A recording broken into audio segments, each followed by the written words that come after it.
May the words of my mouth and the meditations of all our hearts be acceptable in your sight. O Lord, our strength and our Redeemer. Amen.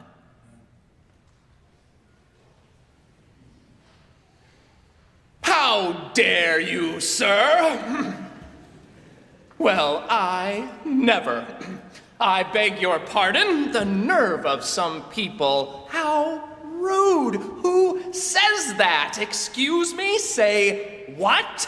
Quoi? Let's face it. We've become very good at taking offense at things.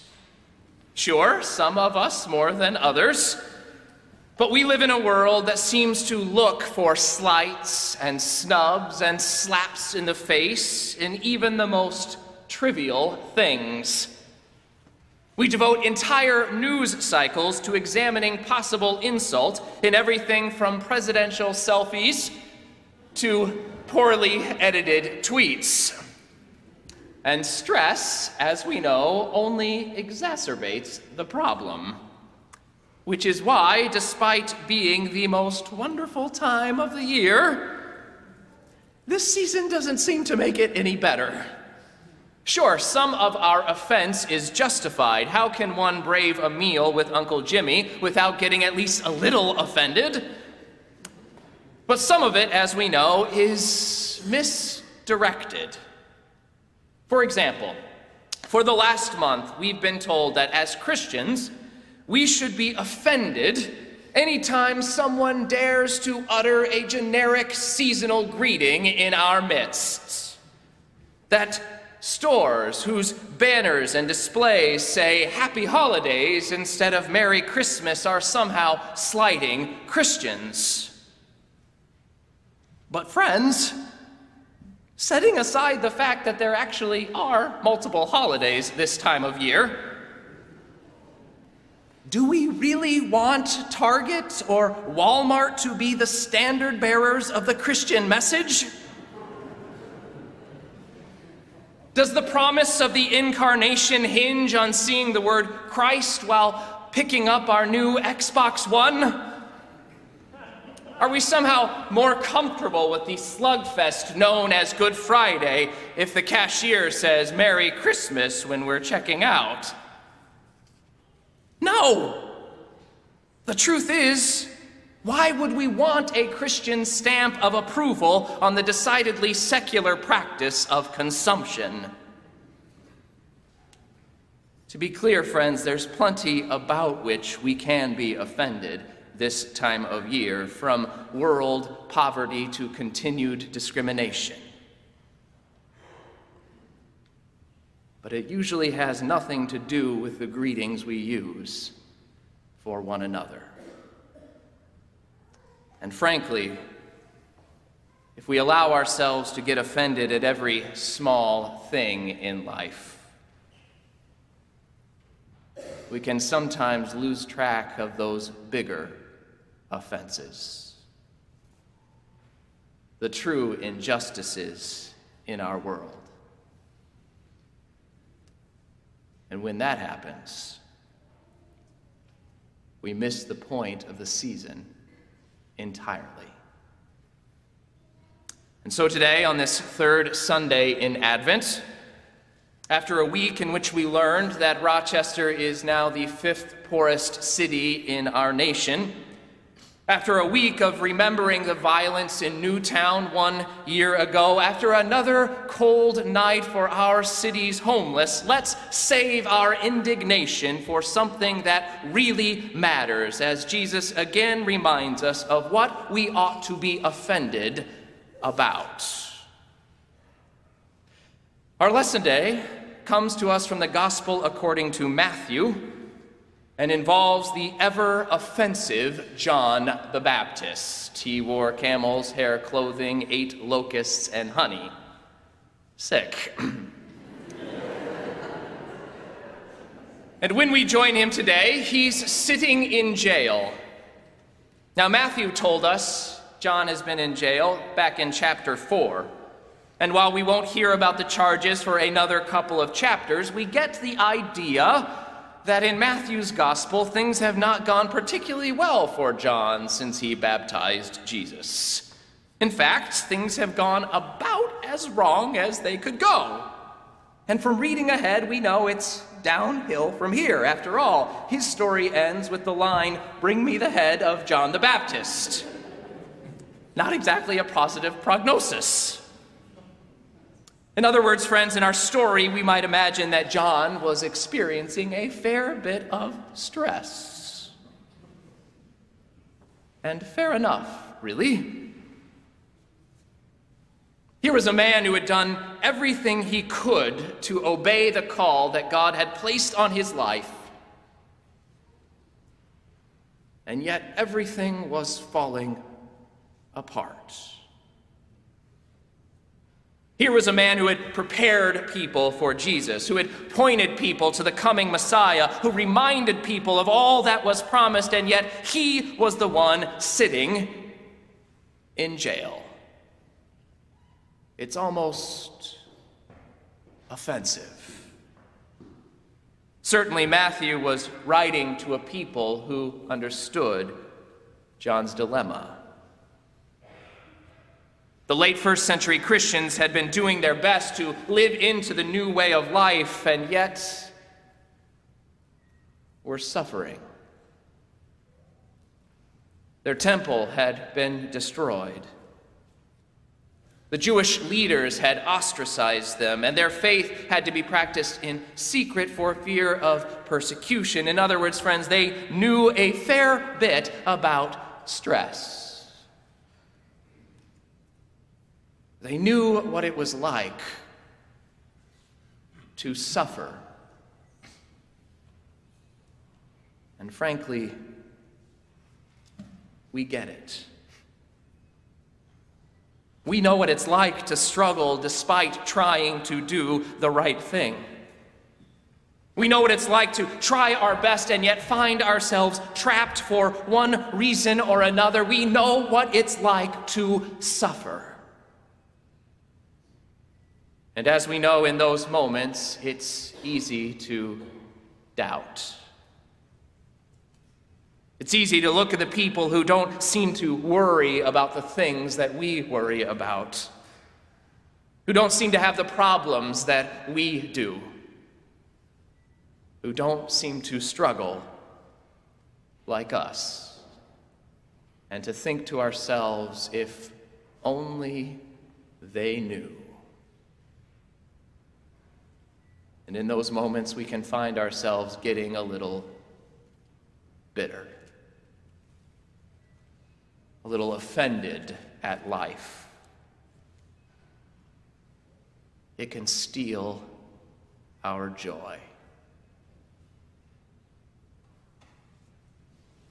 Surely John in our story was no different.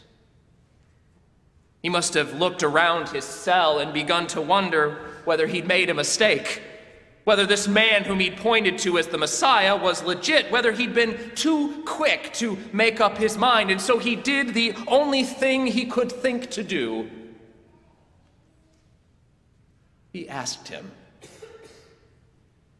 Or more specifically, he sent his disciples to ask him. Friends, sometimes the best way to rescue ourselves from the deception that everybody else's life is perfect is to spend a moment talking to people. Because the truth is, at some point, we all face some trouble, which, among other things, means we're not alone. John's disciples said to Jesus, "Are you the one to come,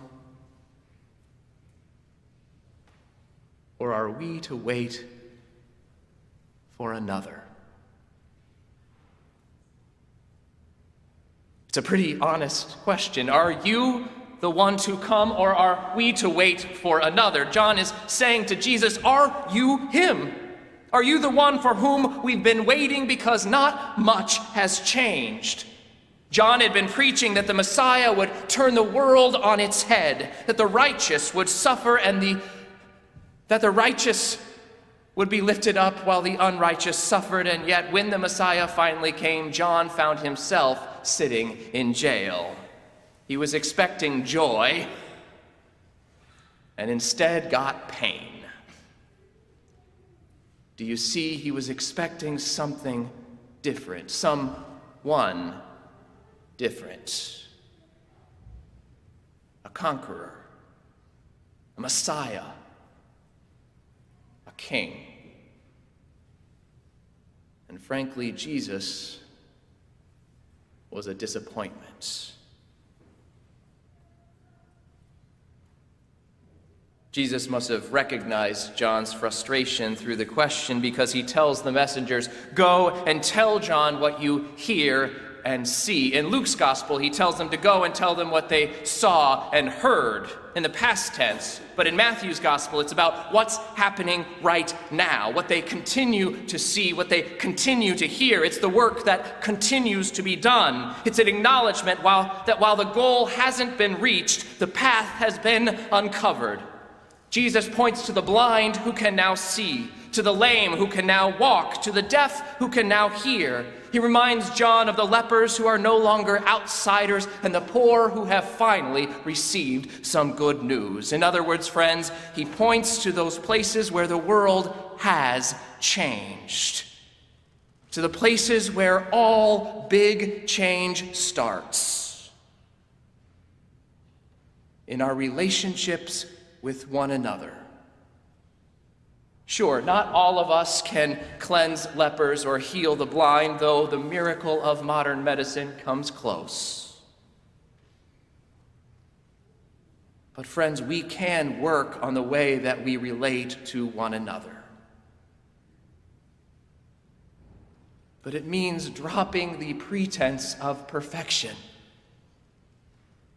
It means recognizing that we never know what's going on in someone else's life and agreeing to just treat the other person as a child of God, whether they're young or old, black or white, gay or straight, male or female, rich or poor, broken or whole. Just see them as a child of God. Jesus doesn't claim to have turned the world upside down.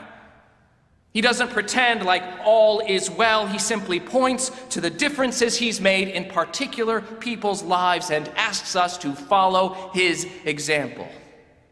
Sometimes we think that if we live as a person of faith, life is going to be easy. But as anyone who's ever tried it can tell us, it won't.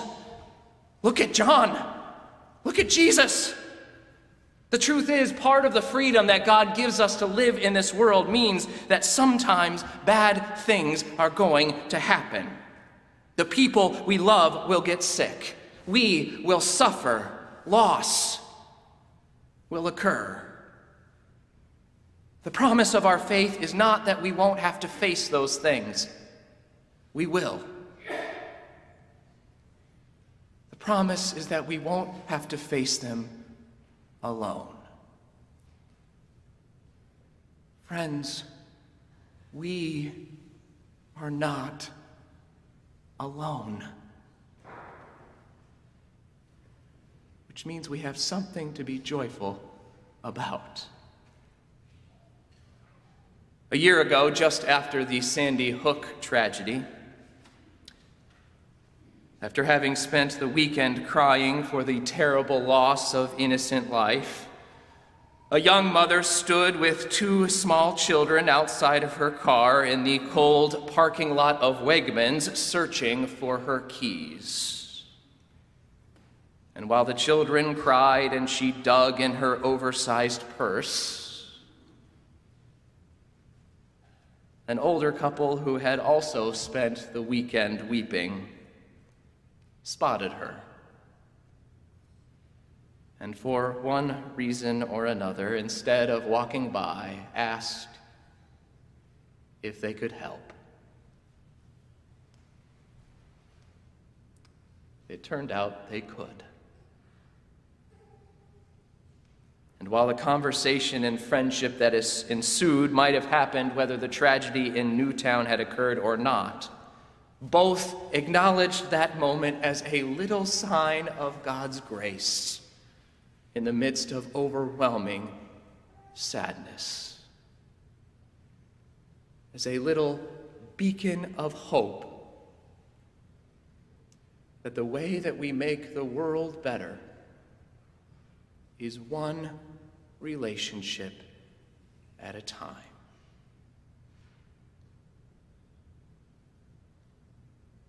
Jesus closes his passage to John the Baptist with the simple line, "Blessed is anyone who does not take offense at me." Blessed is anyone who takes no offense at me. Perhaps he's reminding John that his offense is pointed in the wrong direction, that the things we should be offended about are bigger injustices in our world and not the ways that we fail to meet each other's expectations. If that's the case, we'll always be offended.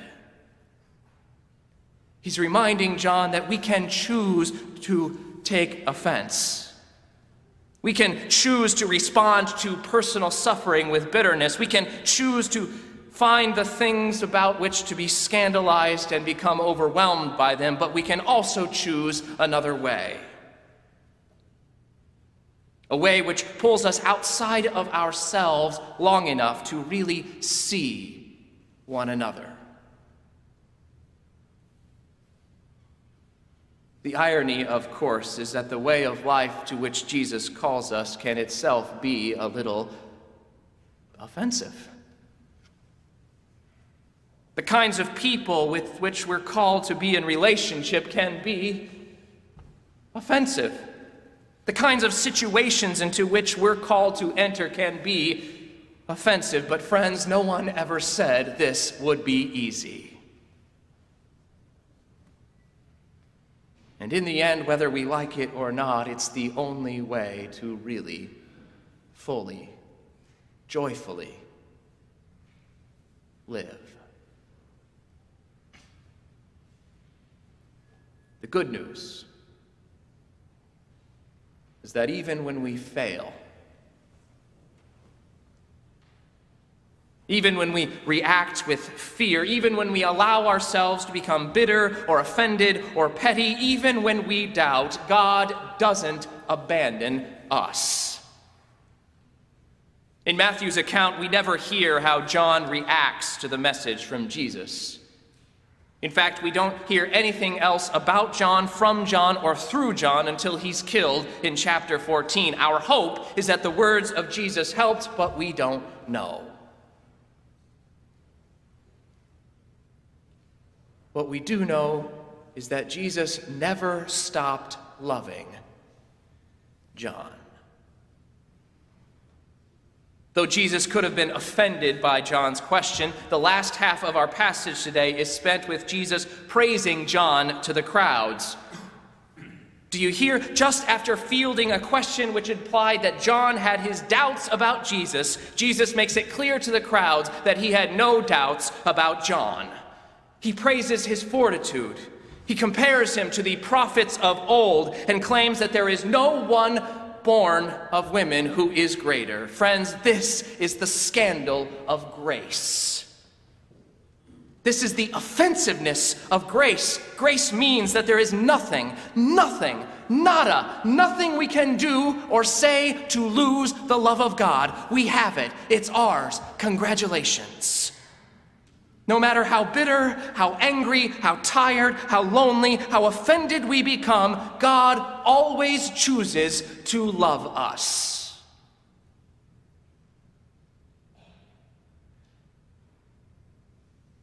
It's scandalous.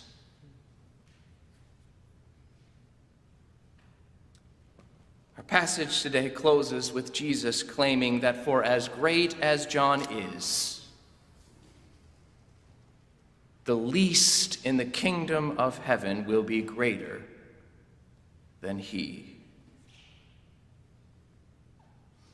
the least in the kingdom of heaven, that dream for a world in which we all live in loving relationship for one another, the least in that place will be greater than even John the Baptist.